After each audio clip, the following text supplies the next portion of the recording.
Bonjour à toutes et bonjour à tous. Je suis très heureuse de vous retrouver pour les énergies 2018 du signe des Verseaux.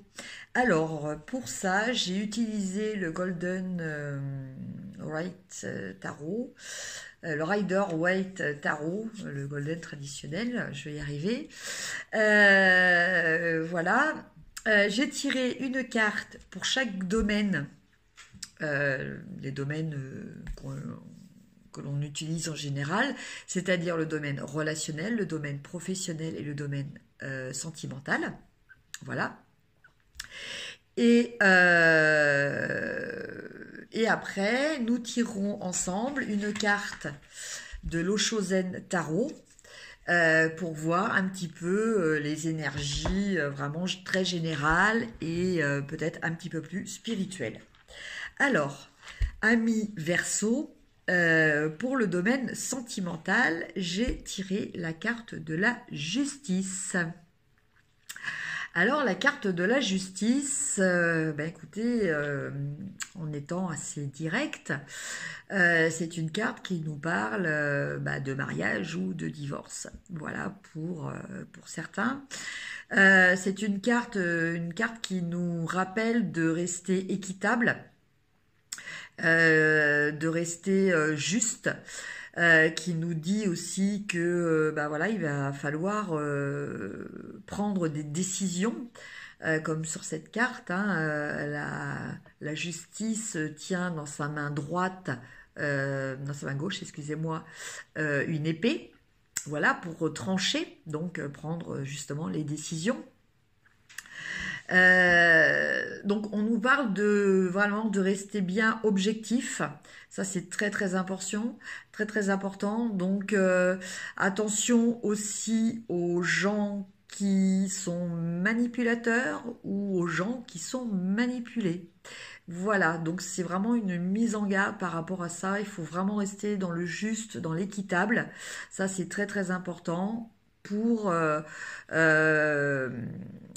obtenir ce que l'on veut, ce qui est juste pour soi en fait. Voilà. Donc ça c'est très très très très important. Après, au niveau professionnel, nous avons le 8 de denier. Alors, le 8 de denier nous parle de travail, d'un travail répétitif, mais d'un travail payant. Donc ne vous démoralisez pas, peut-être êtes-vous dans une période où au niveau professionnel, vous en avez un petit peu marre de votre travail, de la routine de votre travail.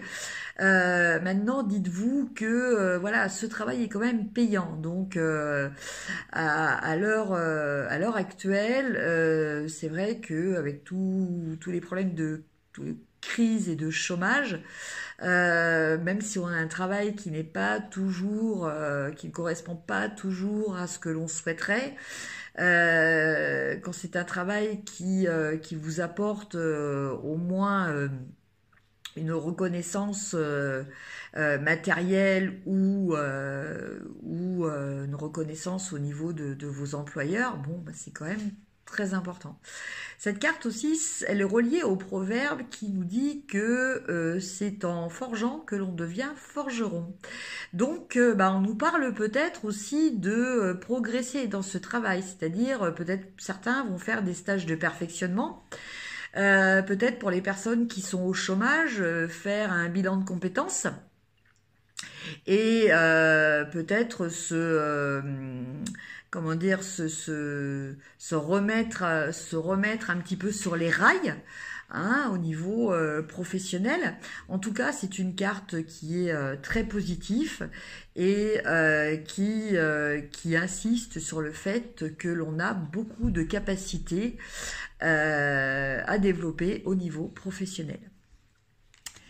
Et enfin, au niveau sentimental, relationnel, excusez-moi, nous avons la carte du chevalier de coupe.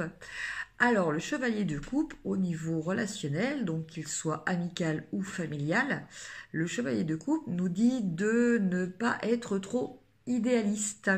Voilà, c'est un petit peu le risque qui peut se produire. Parce que en plus de ça, qui dit idéaliste dit relativement exigeant avec les autres, exigeant dans nos attentes vis-à-vis des autres.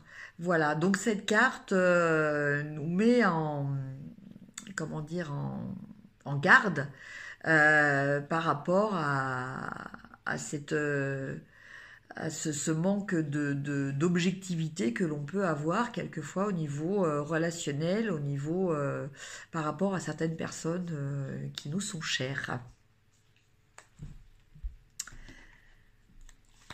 Et on va regarder maintenant au niveau des énergies globales, donc plus du domaine spirituel. Et là, nous avons la carte le voyage. Alors, le voyage. Alors, le voyage, pour nos amis Verseau, cette année, cette année, il va y avoir du mouvement. Il va y avoir, il va y avoir des choses qui vont évoluer. Vous êtes sur un chemin, donc il va peut-être y avoir des périodes d'ombre et des périodes de lumière. Voilà, parce qu'il y a toujours la lumière quand il y a l'ombre. Donc c'est peut-être une façon de vous avertir de ça. C'est une façon de vous dire que vous êtes sur votre axe de votre chemin de vie. Qu'il faut persévérer. Que de toute façon, vous allez vers le positif. Vous allez donc vers la lumière. C'est des choses quand même qui sont très, très réconfortantes par rapport non seulement à ça, là. Déjà, la première carte qui a quand même été un petit peu difficile, entre guillemets, un petit peu dur pour le domaine sentimental, parce que là, on nous parlait plus de raisonnement que d'écouter son cœur. On nous parle plus d'écouter la raison plutôt que les sentiments. Là, on nous parle d'un travail peut-être laborieux, répétitif, mais on nous parle de persévérer. Et là, donc, le voyage nous dit que oui, il faut persévérer parce que on est sur le chemin, on est en voyage. Voilà, donc peut-être d'analyser les choses de façon beaucoup plus globale pour pouvoir mieux les supporter. Voilà donc, cher ami Verseau, les énergies générales de cette année 2018, que, une fois de plus, je vous souhaite très bonne et très heureuse. Je vous dis à très bientôt et je vous remercie. Au revoir.